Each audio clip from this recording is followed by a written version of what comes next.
ገዛ ምስ በጽሑ ስምዓን እንዳ ኣቤል ሎሚ እንታይ ኣስተብሒልካላ ንልዱ ምስ በሎም ይደፈና እስከ ስቕኢልካ ቁስልና ይትጉዳኣና ኣታ ኣርከይ ኩንካ እምበር ብቴስታ እንተዝኣተወካ ይምጸልኣኩም ዋላ ተራ ነገር እንዳተዛረብካ ስቕኢላ ትስሕቕ ዋላስ ንኣይ ክትሕርቕ ኢለ ምስ በሎ ሓቂ ዶ ክነግረካ ኣቤል ኣርከይ ከም ዝመስለኒ ኣብ ልባ የላኻን ብዙሕ ነገር ከስተሕለላ ፈቲነ ንጣብ ትኾነ ፍትወት ምልክት ኣይረኣኩላን ንዓኻ ክትሕርቕ ክትቐንዕ ኢላያ ከይንብል ድማ ከም ትግደሰላ እንዳፈለጥ ከመይ ኢላ ከምኡ ክትገብር ስለዚ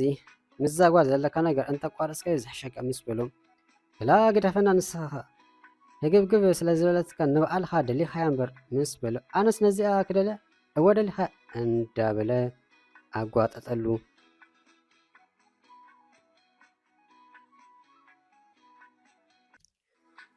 ሊዱ ካብ ንኣቤል ኣብ ልዕሊ ቶማስ ዝያዳ ተገዳስነት ኣሕደረት ዋላ ሓደ ዝገበረላ ይብላን ሓንቲ ዝገበራ ከምቶም ኣብ ጥቓ ዘለዉ ኣውዳት ፈኾስኮ ዘይባል ጥራዩ ምናልባት ካብቲ ዝለመደቶ ባሕሪ ኣውዳት ወፃኢ ኮይኑዋ ክኾን ይኽእል እዩ ኣቤል በዚ እንዳቀባጠረላ በቲ ናብቲ ገጽ ዝሓባ ቶማስ ዘንበለት ክሳብ ዝኸይድ ሒዝካዮ ምጻእ እንዳበለት ሙኽ ዘበሎት ኣቤል ንኣርኩ ኺድ ገዛኻ ክብሉ ቁርብ ተረፎም ቶማስ ንክልተ ሰሙን መፂኒሩ እንተኾነ ኣብ ክልተ ሰሙን ዘይመልእ ጊዜ ነቲ ኩሉ ተቐየሩ ኣቤል ንብዙሕ እዋናት ሓንጢ ፍቕሪ ፋሕበትን ይኣትውሉ ሙሉእ ቀልባን ሓማን ብዘይቀል ዓለም ናብ ቶማስ ኣበለም ቶማስ ነዚ ዝስሕቶ ኣይኮነን ሊድያ እንታይ ኩናት ቶማስ ትብላላ ከም ንፉእ ሓላዊ ደቆብ ከብል ኣይተጸገመን ኮይኑም በይንኻ ረኸባ እምበር ኣነስ ኣይከይድነካ ምባል ኣዴው ዓለን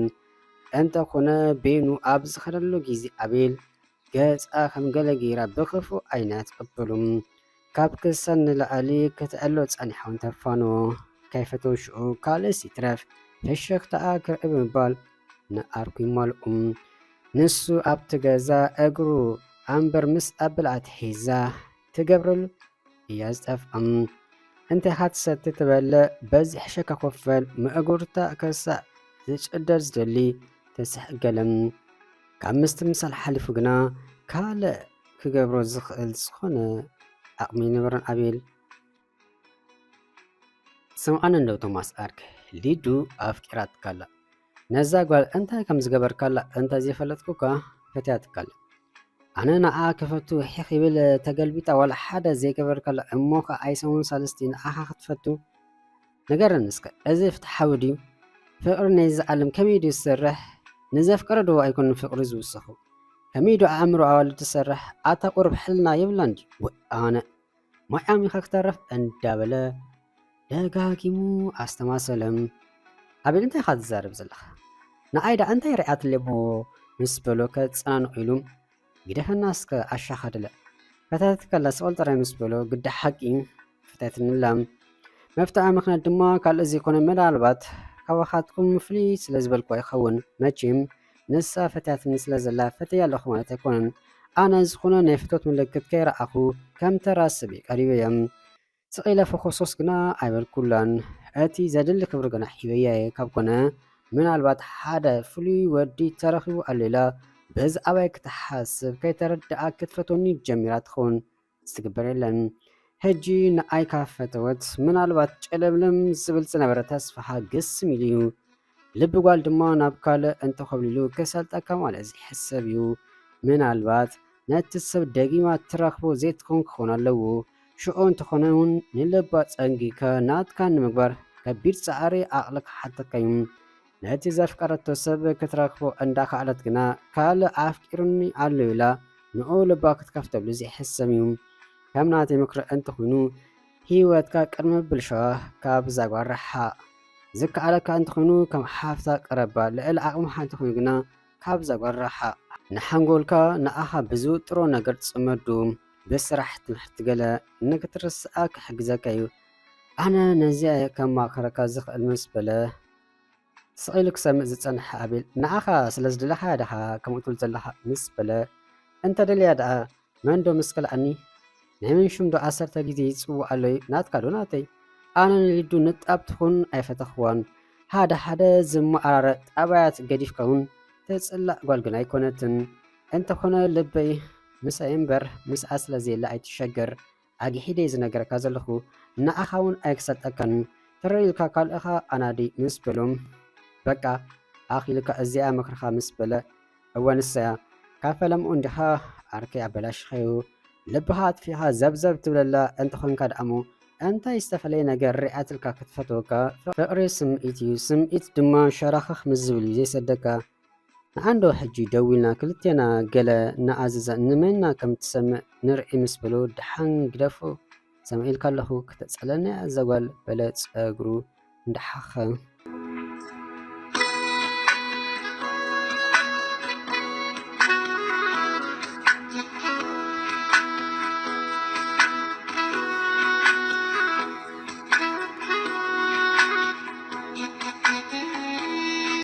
ሊድያ ብወገና ኣጋጢሟ ዘይፈልጥ ስምዒት ንውሽጣ እንዳረበሸ ስለዘሸግራ ሊዱ ኣይትውዕልን ኢኺ ዘይኮን እንዳበለት ነብሳ ክትራግ ነቲ ኣብ ኣእምሮኣ ዘሎ ነገር በወንቂራ ክተወፅእ እንተተቃለሰት እኳ እንተኾነ ልባ ግና ክሩብ ኣቢሉ ስለዝሓዞ ክሰዳ ይከኣለን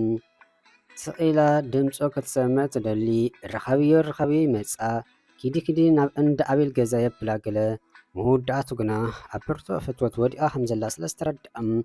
ብጣዕሚ ሓረቐት ሓዘነት ኣነ ልዱሲ ኣይሰሞን ሳለስቲ ምስ ዝተላለኸ ወዲ ፍቅሪ ክሕዘኒ ብምንታይ ቅማረ ሕሰቢ እንዳበለት ምስ ነብሲ ዓብ ምጉት እንትሓዘት ግና ዝገበርክ ግበር እምበር ኣነንስ ሃንሳብ ሒዘ ኪሉ ፍቅሪ ሕሽኽ ስለ ዝበለ ብኸመይ ክተረድኦ ከም ዘለዎ ኣብ ምሕሳብ ኣተወት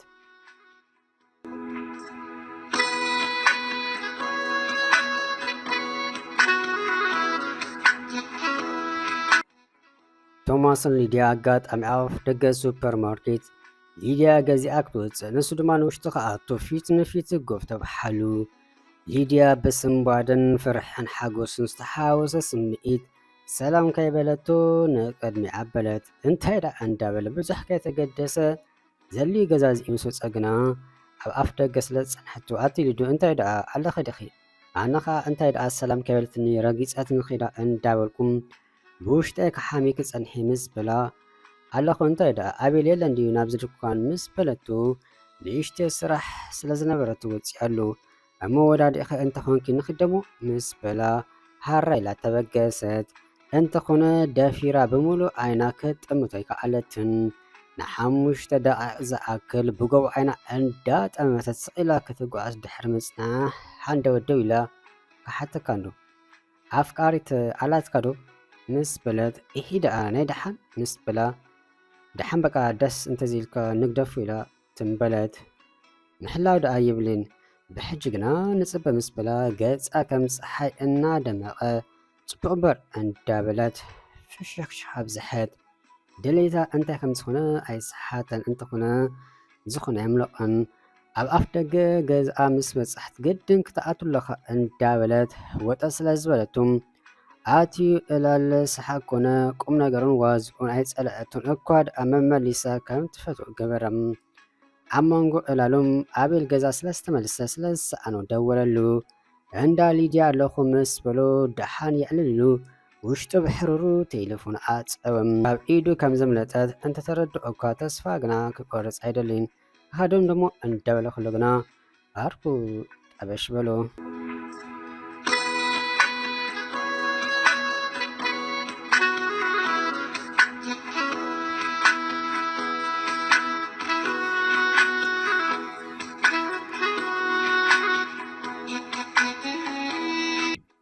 ሊድያ ብፍቅሪ ቶማስ ተፀሊላ ክሳብ ኣፋ ውፅኣ የፍቅረከ ኣብ ምባል ደረጃ በፅሐት ቶማስ ስለዝተፈቐረ ክኮርዓላ ዘየድሊ ትዕቢት ገር ኣይመረፀን ስለቲ ዘፍቀረቶ ብልቢ ኣመስጊኑ ከምዘየፍቅራን ብጀካን ሓፍቱ እምበር ንካልእ ከምዘይምነ ምስና ኣክብሮቱን ትሕትና ሓቢሩ ዕረፍቲ ግዚኡ ቅድሚ ምእኻሉ ክልተ መዓልቲ ንገዝኡ ተመልሰ ልቢ ሊድያ ተሲሩ ውኡይ ከምዘይነበረ በረ ተቐየረ ውሽጣ ብጣዕሚ ተሓስዩ ኣሻባ ዘይንሳ መሰለት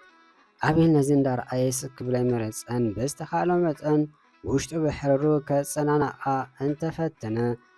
ይህም በቃ ኣቕበፀት ኣርክኻ ክንደይ ጨክን እዩ ጥራያ ትብል ነይሮም ንስ በጎን ኣተንስኻ ክንደይ ትጨክን እዩ ኣብ ጥቓኻ ዘሎ ሰብ ገሊፍ ይብል ነበረም በጃኻ ንኣርክኻ ለመለይ ኣምፅዓለይ እንዳበለት ተማሓፀነቱ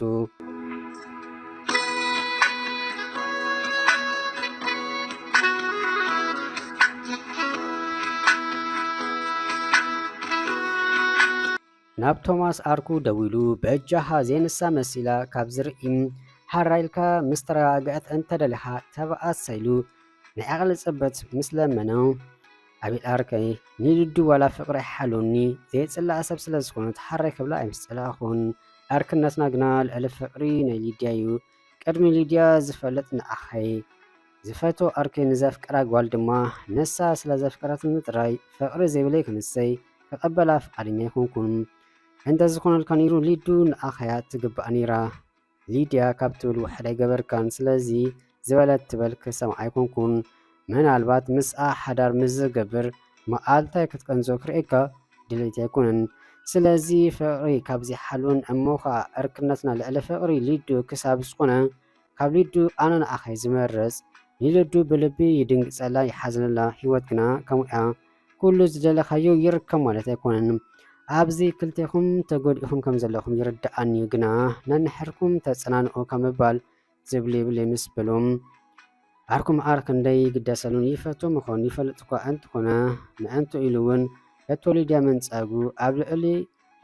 ኣክብሮት ወስኸሉ